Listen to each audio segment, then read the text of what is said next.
grew up in Bradford, Pennsylvania. Ever heard of Zippo lighters? They're from my town. Bradford is surrounded by thick forests, and my family's house sat on the outskirts, completely enclosed by trees. From our back porch, all you could see were miles and miles of forest. It gave a real sense of isolation. You could scream at the top of your lungs, and no one would come to help you. This happened back in the summer of 1996 when I was 11 years old. I had a childhood friend named Marty, who was the same age. Our fathers worked together and knew each other well, so Marty would come over almost every Friday to hang out. One day, we decided to go for a hike, as we often did. But that day, we felt daring and ventured further into the woods than usual. There was a barrier of trees we'd never gone past before. We didn't know the area beyond that point, but curiosity got the best of us. We eventually came upon a clearing, and in the middle of it was an old, disheveled tent. Of course, being curious kids, we had to check it out. As we got closer, I felt the temperature drop. It was the middle of summer, but suddenly it felt cold. Even at that age, I could sense something wasn't right. We stopped just outside the tent. We were both frozen, too scared to move. The flap of the tent swayed in the breeze, but we couldn't see inside. The sky seemed to grow darker, casting long shadows over the clearing. Then it happened. A dark hand slowly emerged from the tent. It was long and thin, with black nails extending from its fingertips. I'm not ashamed to admit that I pissed myself out of fear. The hand turned and made a beckoning gesture with its index finger. That's when we heard deep, bellowing laughter from inside the tent. I don't remember much after that. Marty and I ran as fast as we could, tearing through the forest, back to my house. I vaguely remember looking back and seeing a tall, dark figure standing just outside the tent. When we got home, Marty immediately called his mom to come pick him up. My mother asked what happened, and we told her about the creature in the woods. She didn't believe us, but led us in a prayer while we waited for Marty's mom. Marty never came back after that. We drifted apart. He started hanging with the wrong crowd and got into hardcore drugs when he was around 14. He hung himself in his bedroom when he was 17. As for me, I suffered from severe night terrors for years. I won't go into detail, but the nightmares were horrific. I became an alcoholic as a result. After moving away and attending countless AA meetings, I'm happy to say I've turned my life around. I have a family of my own now. I still visit Bradford sometimes to check in on my aging parents, and every time I do, I place flowers on Marty's grave. I'm convinced that what we saw in the woods that day contributed to Marty's death. Now that I have some perspective, I believe we encountered a demonic presence. It followed us home and ruined both of our lives. There were rumors of people practicing satanic rituals in the woods during the 90s. Maybe they awakened something, and Marty and I were just in the wrong place at the wrong time.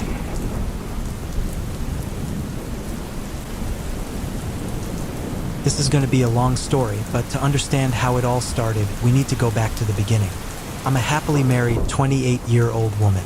My husband and I have been together since August 2012.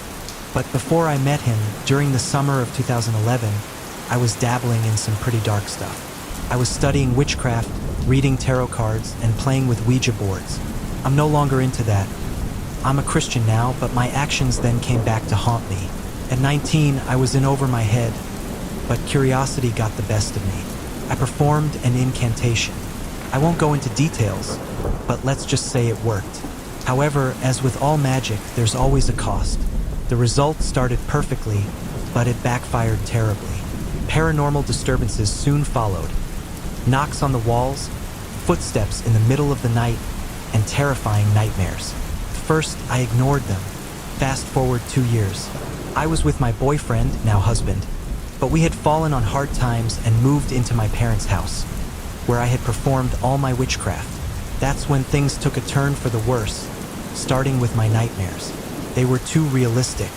In one dream, I was in my bedroom, and a strange light was coming from my vanity mirror. My boyfriend was sitting on the edge of the bed. Neither of us spoke. Suddenly, he asked, "What's wrong with your face?" I stood up and looked in the mirror. My face was changing, melting away, turning demonic. Then I lost control of my body. I levitated, pointing at my boyfriend and laughing. A dark, bone-chilling laugh. That's when I woke up, covered in sweat. It was 3:30 a.m. Not long after, I had another disturbing experience. My boyfriend and I had moved to Pittsburgh and were living with a roommate. One day, I was home alone, cleaning the apartment. Around 1 p.m., I decided to take a nap. As I lay there, I heard the front door open and footsteps approaching the bedroom. I tried to get up but couldn't move. Couldn't even open my eyes. I felt something sit on the edge of the bed, and then it started choking me. I was paralyzed, unable to scream or breathe. I prayed in my head, and slowly, the entity loosened its grip. When I finally woke up, I still felt the pressure on my throat. I looked at the clock. It was only 2:40 p.m. I hadn't been asleep long. That's when I realized it wasn't a dream. Terrified, I called my boyfriend at work, begging him to come home early. He tried, but he was in the middle of a big job. I had to sit in the apartment alone, waiting. After he got home, I told him everything. He believed me, which was a relief. He had experienced paranormal events as a child and told me to pray if it happened again. By 2017, we were married, and I was pregnant with our son. One night, I had a terrible headache and went to bed early. As I slept, I had a nightmare about a horned, shadowy figure attacking me. Told me, "We want the child. He belongs to us." I fought back, praying in my dream. My husband later told me that I wasn't speaking English in my sleep. It sounded like multiple demonic voices. When I woke, I saw the terror on my husband's face. The dream haunted me for the rest of my pregnancy. My son was born on October 30th at 3 a.m., and while the delivery went well, I've always felt uneasy about his birthday, especially after that dream. When my son turned 2, we moved back to Ohio with my parents. That's when my son started talking about the noise. He said the noise lived in the closet and had a weird head. At first, I thought it was just a child's imagination. But one day, he pointed at a picture of a goat-like demon and said, "Look, Mommy, it's the noise." My heart sank. I called my uncle, who's a pastor, and asked him to bless our home. He agreed but couldn't come for another 8 days. During that time, life carried on as usual until the incident. One day, we were all upstairs in our game room. My husband and I were playing Left 4 Dead 2 while our son played on the floor with his toys. We were so focused on the game that we didn't notice our son had left the room. Suddenly, we heard a thump. Our son had fallen down the stairs. We ran to him, and thankfully he was okay, just bruised. When we asked him what happened, he said the noise was hiding in the bathroom. I tried to run away, but he pushed me. That was the final straw. I did extensive research on how to properly bless our home, and we went through every room, praying and asking Jesus Christ to remove the evil spirit. Since that day, we haven't had any more incidents.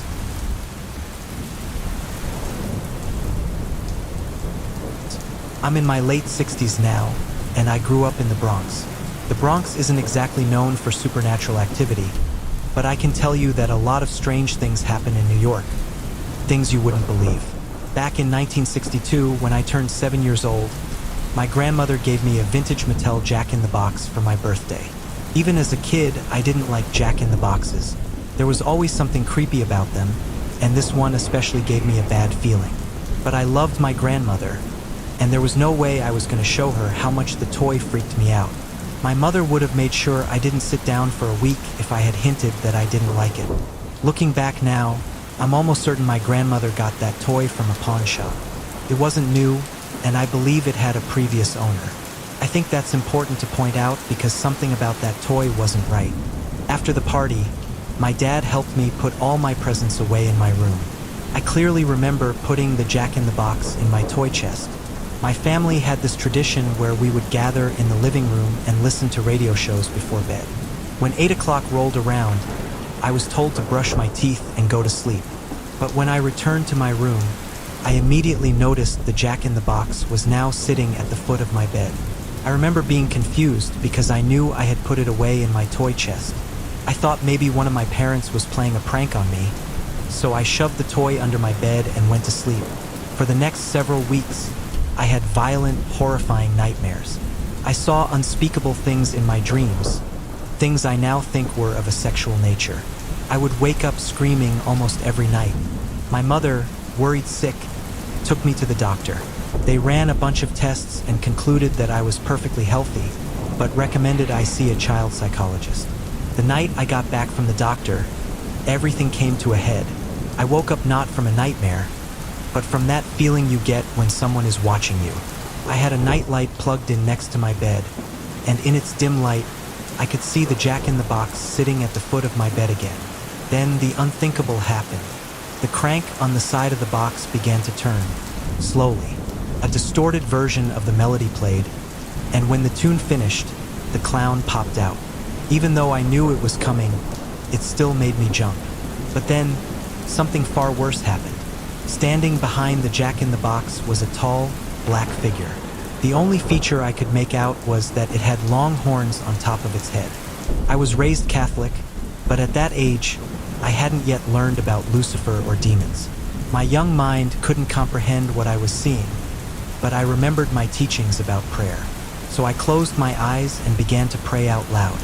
The moment I started praying, the figure let out a loud shriek, like it was in pain. When I opened my eyes, the figure was gone, and the jack-in-the-box was closed. I was terrified. We lived on the 3rd floor of an apartment building, and outside my window was a dark alley. I opened my window and hurled the jack-in-the-box out. Instead of hearing it crash onto the pavement, I heard a loud flapping noise, like giant wings. I quickly shut the window and ran back under the covers. I'm telling this story now to let people know that there are dark forces beyond our understanding. You might be surprised to hear that I no longer belong to any organized religion, but I am still a spiritual person. I believe dark entities, like the one I encountered, are made of energy, and they react to other energies. If you show fear, they feed off it and grow stronger. But if you show bravery and use prayer or some other form of energy, you can drive them away. I've spent my life using my experiences to help others as both a counselor and a paranormal investigator. So if you ever find yourself facing one of these dark spirits, remember my words. Do not show fear, and make it clear that they are not welcome.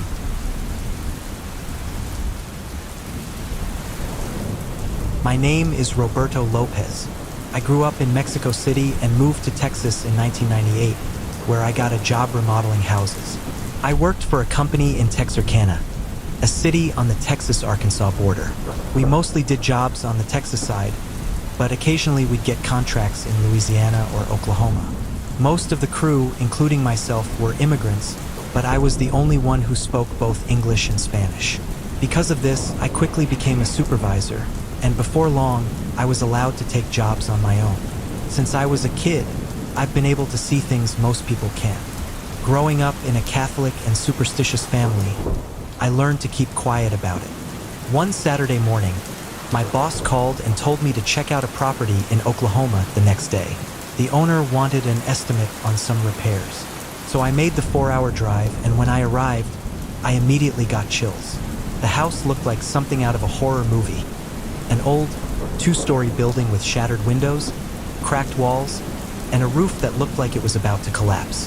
The entry gate was rusted, with one side lying on the ground and the other barely hanging on. I parked my truck outside the gate, grabbed my flashlight and clipboard, and headed toward the house. The owner had left it unlocked for me to walk through. As soon as I opened the front door, it let out a loud, eerie creak. The inside was even worse. Holes in the floor and ceiling, mold covering the walls, and weeds growing in the living room. The smell of mildew was overwhelming. The house had clearly been abandoned for a long time. In my opinion, the owner should have just bulldozed it. I took a few notes and continued walking through the house. At the base of the stairs, I noticed someone had written in black paint on the wall. "It lives upstairs." The writing looked rushed, as if whoever had written it was in a hurry. Despite the warning, I went upstairs. The moment I reached the top, I felt an overwhelming sense of danger, like something evil was there. At the end of the hallway, I watched in horror as the door to one of the rooms slowly opened. A dark figure emerged. When you see something inhuman, your brain tries to make sense of it by downplaying what you're witnessing. I remember chuckling nervously at first, but that feeling was quickly replaced by terror. The figure was pitch black with large horns on its head. Its upper body was built like a bodybuilder, but its legs were strange, almost like they were on backward, and where its feet should have been were hooves. The thing let out an ear-piercing shriek, and I stumbled backward, falling down the stairs. I didn't care about the pain. I scrambled to my feet and ran out of the house as fast as I could. Once I got to my truck, I looked up at the house and saw the figure standing in the upstairs window, watching me. I immediately drove back to the office and told my boss the house was unsalvageable and needed to be torn down. But I left out the part about the demonic encounter. I've never experienced anything like that since, and I hope I never do again. Whether you believe my story or not is up to you, but I'm telling you, there are dark forces in this world, waiting for the right moment to be awakened. That house in Oklahoma was one of the worst experiences of my life, and it confirmed what I'd always suspected. Some places are simply evil. After I told my boss the house was unsalvageable, he took my word for it. The owner eventually agreed to demolish the place. I didn't hear much about it after that, and I never went back to the site. I didn't want to, and I certainly didn't want to explain what I saw to anyone else. For a long time, I was haunted by the memory of those glowing red eyes, the shriek, and the towering dark figure with horns. I never told anyone about the details until now. In all my years of working as a contractor, nothing else has ever compared to that day. I've seen other spirits, some friendly, some indifferent, but I've never encountered anything as malevolent as what I saw in that house. If there's one thing I've learned from that experience, it's this: some places aren't meant to be lived in. When you come across something that feels wrong, trust your instincts. Get out of there. Some things can't be explained, and they're better left alone. Back in February of 2001, my friend Jake invited me on a weekend trip to a remote cabin that his uncle owned in northern Saskatchewan. I'd never been up that far north, and the idea of a quiet weekend getaway in the wilderness sounded like a nice change of pace. So I agreed, and we made the 6-hour drive from my house to the cabin. When we arrived, it was already dusk, and the cabin was exactly what you'd expect from a place that remote. It was small, just one bedroom, a kitchen, a living room, and a bathroom.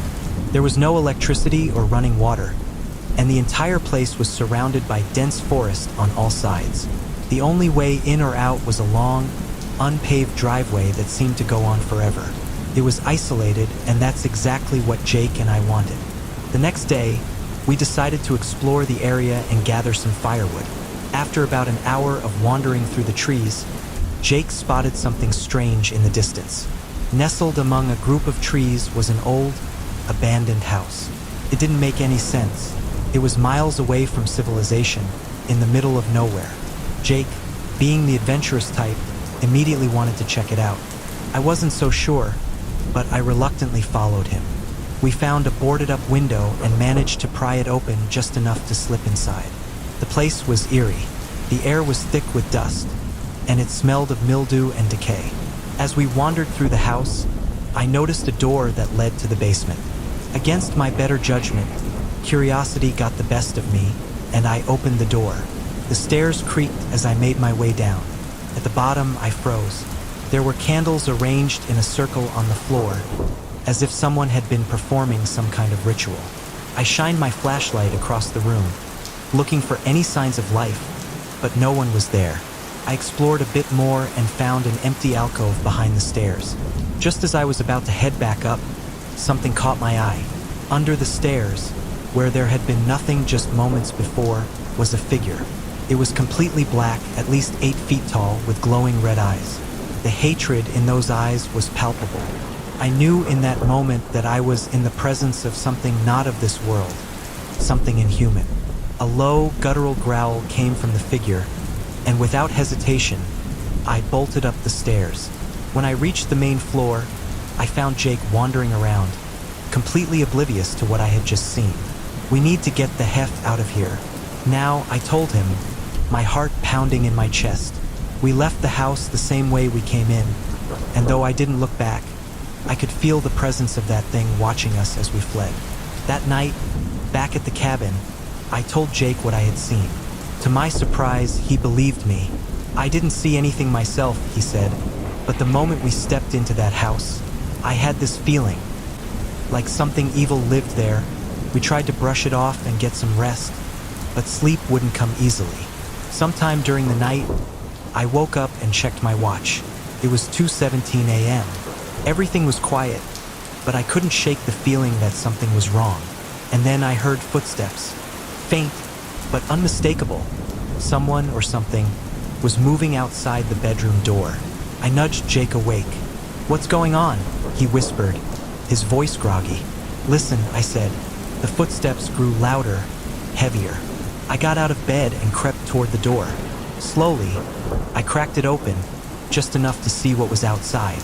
What I saw sent chills down my spine. Standing in the hallway was the same creature I had seen in the basement of that abandoned house. Its red eyes glowed in the darkness, and it twisted its head until it was looking directly at me. I slammed the door shut and locked it. "We need to get out of here," I said, my voice shaking. Without thinking, we both climbed out of the bedroom window, leaving all of our belongings behind. As we ran toward Jake's truck, we heard a loud, ear-piercing scream, something that no human could ever produce. Jake fumbled with his keys but eventually started the truck. We sped down the unpaved driveway, not stopping until we were miles away from the cabin. We didn't say a word the entire drive home. It's been over 20 years since that night, and Jake and I are still good friends, but we've never returned to that cabin. I don't know if what I saw was a paranormal entity or some kind of unknown creature living in the woods, but I have no intention of ever going back to find out.